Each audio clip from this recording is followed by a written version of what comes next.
Sir আসবো? আরে আসুন আসুন, বসুন বসুন। তো কি মনে করে? আমি এসেছিলাম ছেলেকে আপনাদের এখানে ভর্তি করাতে। ও আচ্ছা আচ্ছা। তো আপনি কিসে জব করেন? Graphic sergeant. বাহ, অনেক টাকা তো। মানে?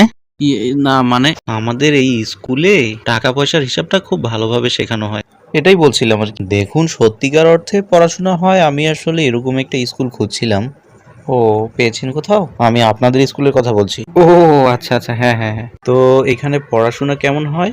আরে একদম দুর্দান্ত, মানে একদম নর্মাল প্রোম্যাক্স, সুন্দর সুন্দর। যার টাকা যত বেশি তার পড়াশোনা তত বেশি সুন্দর। মানে? মানে ধরুন আপনি অনেক গরিব। এই, আপনি আমাকে গরিব বলছেন কেন? আমার অনেক টাকা আছে। ও, তাহলে তো কোনো কথাই নেই। আচ্ছা, তাহলে ভর্তি ফি কত? আপনি কত দিতে পারবেন? এ আবার কেমন কথা? আমরা আসলে বাচ্চাদের ভর্তির ক্ষেত্রে একটা নিলামের ব্যবস্থা করে থাকি। তো নিলামে যে যত বেশি ডাকতে পারে তার আসলে ভর্তি ফিটা ততই ধরা হয়, কারণ তখন এটা একটা প্রেস্টিজ ইস্যু হয়ে দাঁড়ায়। বুঝেছি বুঝেছি, আপনি একটা কাজ করেন, 5 লাখ টাকা লিখুন।